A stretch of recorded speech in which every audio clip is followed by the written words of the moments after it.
My name is Andrew Bustamante, and this is Everyday Espionage.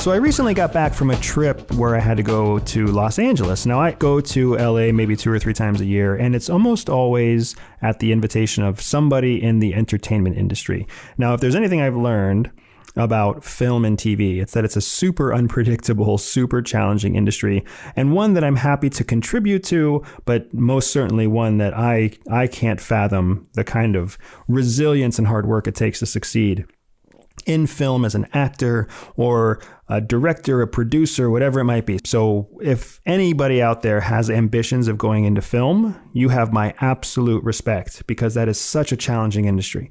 But while I was there, I'm usually there as a guest to actors or to producers or to agents of some sort. So I get to do some cool stuff. And this trip, I was invited to go to a private club. And now they have these private clubs throughout LA, all sorts of different names and brands. And it's kind of like Fight Club. You're not allowed to talk about it. So I can't tell you which club I went to because they had very clear rules. You can't talk about the club. You can't take pictures in the club. You can't use your cell phone in the club. You can't even walk up to people in the club who are other club members unless they invite you to talk to them, right? This is some place where celebrities go to be left alone. So, you know, whoever they happen to be, even though they're recognizable on sight, the club rules make it so that you don't bother them. And then similarly, nobody bothers you. So it's kind of a genius idea when you think of it that way. No paparazzi, no nosy neighbors, nobody who's going to come in and waste your afternoon by talking too much about, you know, whatever it is that people talk about when they waste your time. So I'm sitting in this club, and I'm sitting there with the gentleman who is my agent, my talent manager, if you will, the guy that helps me manage all of my contracts for anything in the TV space, anything in the book space or the film space. And while we're sitting there, this nice gentleman sits down at a table next to ours, and he just starts working, starts tapping away at his computer and starts doing his thing. And, you know, it's a beautiful Los Angeles afternoon in April, which is just glorious.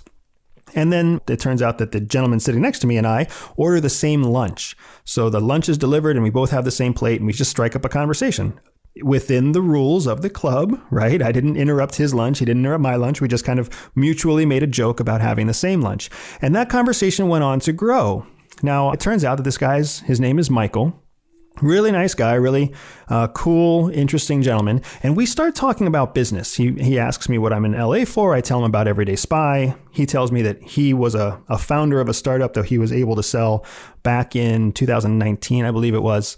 And we just start having a conversation about business. And one of the big themes that popped up was so powerful to me that I want to share it with you. The thing that we both agreed on, me being an entrepreneur with a business that's netting somewhere around $250,000 a year, and him being an entrepreneur who has already built and sold his entire business, the thing that we both agreed on as critical to anybody who's trying to make it and trying to succeed in life is this willingness to accept failure. Now, I'll tell you Michael's story in a second, but let me just tell you why failure is so important to me. Failure is something I have not often tasted. And I say that not to be egotistical, but to admit that I have always been wanting to feel the flavor of failure more and more, because failure is how you know you've reached a boundary. It's how you know you've hit a limit, so that you can grow, develop the expertise, the energy, the resilience to get past that failure and get to the next level. If you've never felt failure, then you're living inside of a box. You don't even know what the boundaries are. You have to find those boundaries, and the only way to find those boundaries is to fail. Another way that I've heard it said by some folks in the business space is that you're not really in business until you have failed in business. Once you have failed in business, that's when you know, okay, this is my boundary. My boundary is in marketing, or my boundary is in advertising, or my boundary is in closing sales, or whatever it might be. So with this in mind, I actively seek out opportunities to fail. And I've had so many awesome failure moments since I've started Everyday Spy. Let me just give you a few. So first, Everyday Spy used to be called Everyday Espionage. That was a big failure, right? Everyday Espionage, the name of this podcast, is a very catchy name, but only to a select few people who know what espionage actually is. Many of you listening to this podcast, and the reason this podcast is still called Everyday Espionage, it's very deliberate now because I want people who understand the word espionage to be drawn to this podcast. I don't want people who are either too uneducated or too paranoid or too crazy. If they don't know what the word espionage means, they're not even going to be looking for this podcast. No algorithm is going to offer this to them in their search on Google or on Apple Podcasts or anything else. So I like that, and I like that a lot. But for my business, I needed to change my business name to Everyday Spy, because spy is a word that pretty much anybody understands. And spy is a word that everybody understands. And for the most part, everybody sees the word spy in a cool, positive light. There are plenty of people who see espionage as a negative, dark thing. But when it comes to the word spy, spies are interesting, spies are fun, spies are smart, spies travel, spies do all sorts of cool stuff. Most people like the idea of the word spy, even if they don't like the word espionage.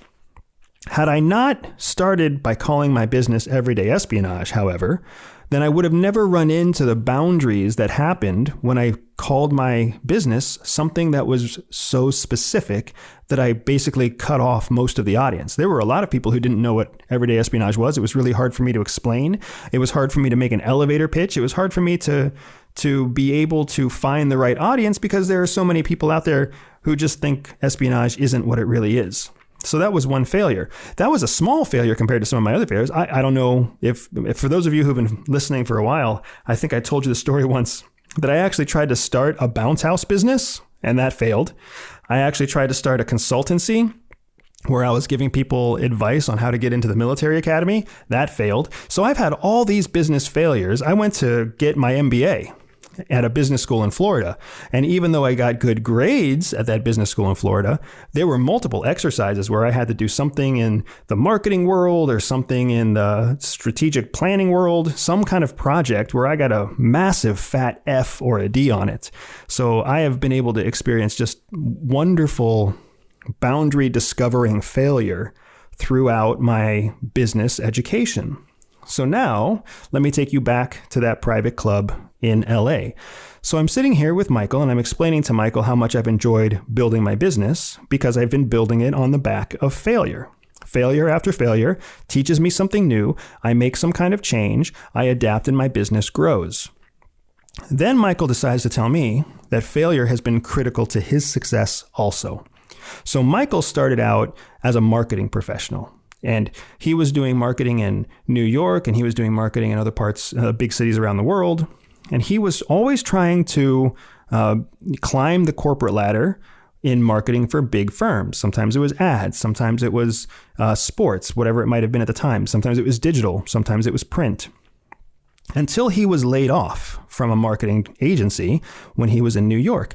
And he was at a point in his life, it was at an age where he was frustrated. He was tired of the struggle of constantly failing. So he hit the reset button, right? I think he said it was 2007. And he just left. He left everything behind, moved from New York to LA, not because he had big ambitions to be an actor or to go into theater or anything like that. He moved to LA because he had a cousin in LA that was willing to give him a free couch to sleep on. So Michael moves to LA, and while he's in LA, he's trying again to find where he belongs. So he's applying to different marketing agencies. He's trying to get new jobs. He's seeing if he can network himself into a new lifestyle in LA, and he's failing over and over again. He's not getting called back. He's getting interviews. The interviews don't call him back. He's got applications that get ignored, and he struggles. And in that struggle, he finds himself one day at a party where he makes friends with another guy.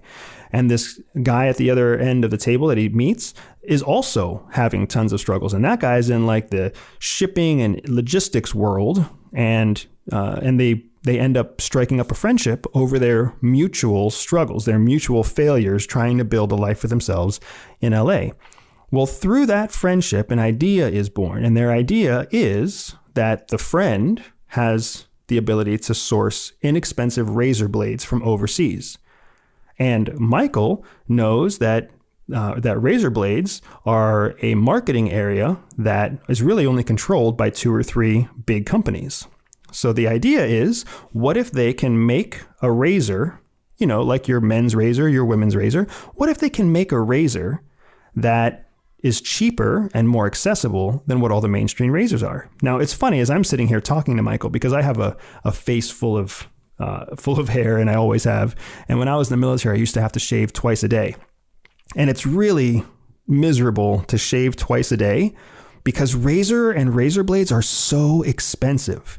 And when I was 18, 19 years old at the Air Force Academy, and I was bringing home a massive $600 paycheck every month because that's just what the Academy would pay me, it was painful to spend $30 on 2 sets of 5 razor blades.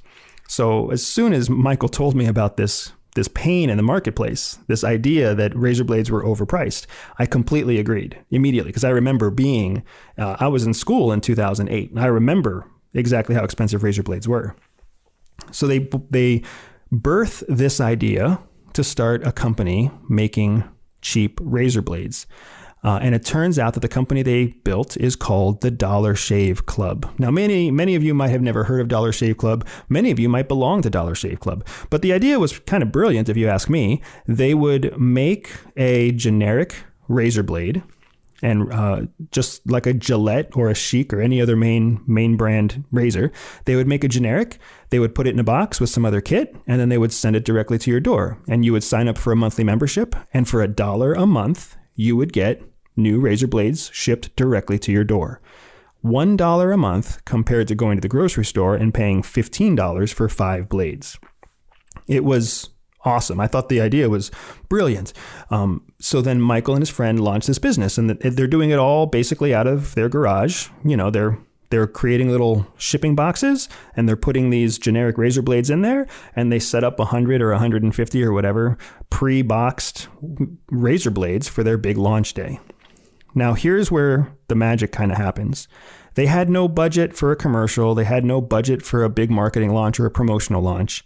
So instead, Michael, the guy that I meet at this club, decides that they're just going to make a simple, funny video on YouTube. So they do. They make a funny video advertisement on YouTube, basically called "Why Our Razors Are Effing Awesome." And that's it. And then they let the video go loose, and they go to sleep, hoping that the video will create a handful of their first sales the next day. When Michael wakes up the next day, the server that hosts the website has crashed. So while he was hoping to open up and find 15 sales, instead, he couldn't even log into his website. So frustrated and kind of angry, he decides to go into the office. And when he goes into the office, he finds out that the server received 1,500 orders, and that the order activity was so significant that it shut down the server. And then when they look at their YouTube video, they find out that their YouTube video went viral overnight, which drove those 1,500 orders because people loved the commercial and loved the entire concept of a $1 shaving club. Now, fast forward from 2011, when they shut down their server from too many orders, to 2022, while Michael and I are sitting sharing the same lunch, essentially, at this awesome club in LA. In 2019, Michael sold his Dollar Shave Club for $1 billion to Unilever Corporation, the same corporation that, is one of 2 major owners in the bath and beauty care industry. And now he spends all of his time just finding philanthropic ways to spread and share his money. And it was amazing to sit with this guy and hear his story and realize how at the end of failure after failure, failures in the marketing space, failures in the business space, failures in looking for a job, how all of that failure is what gave him the skill sets, gave him the experience, gave him the resilience, gave him a common ground to bond with the partner that helped him build a $1 billion enterprise. That's what failure brings. And that's why successful people bond over conversations about failure. So if you're out there avoiding failure, minimizing failure, if you're afraid of failure, if you're afraid of leaning in to take a risk that might result in failure, understand that you're falling victim to a mindset that is completely contrary to success. In the typical world, we don't want to fail a test in school. You don't want to fail to impress your family or your friends. You don't want to fail in front of a girl. You don't want to fail in front of somebody you might be interested in dating. The idea of failure is a very intimidating and detrimental feeling. But in reality, failure is the lessons that turn into success. Failure is the building blocks of your future ambition. So you have to lean into that failure. You have to experience failure to get the building block, to get the lesson. Essentially, every time you fail, you get an A in trying to find your boundary. And that's perfect, because when you find that boundary, you can develop it, improve it, work on it, and make something better happen. When you embrace failure, you get a chance to learn something that nobody else gets to learn. And then you get to take that lesson that you've learned and you get to meet other people who have the same education. Anytime you put people who have equal education, equal courage, equal risk tolerance, equal ambition together, the net benefit is exponentially more than when you try to do anything by yourself. When you try to do something by yourself, you're never going to have enough resources. You're never going to have enough time. You're never going to have enough reach, enough knowledge, enough expertise. So you have to bounce your ideas. You have to have a group, a network of people that you can work with that are going to help you rapidly increase your education and help you rapidly embrace the types of risks that can lead to failure. That group of people is waiting for you, sitting around a table of failure. When you find people who have failed, you have found the community of people that have a future of success. But you have to be willing to take a seat at that table. You have to be willing to bring your own failure. You have to be willing to lean into risk. And then you have to be willing to say, hey, I failed. I failed, and I'm glad I did. And when you can say that phrase, when you can honestly tell people that you have failed and you're glad that you did it, that is everyday espionage. Everyday Espionage is dedicated to one thing: educating everyday people. I know that not everyone will listen, but those who listen will learn. If you learned something new today, click subscribe, review, and share the podcast with a friend. Find me on social media at Everyday Spy or on my website, everydayspy.com. If you are up for a special challenge, visit everydayspy.com/operations and join me for an authentic spy training mission. And above all else, remember that knowledge is freedom.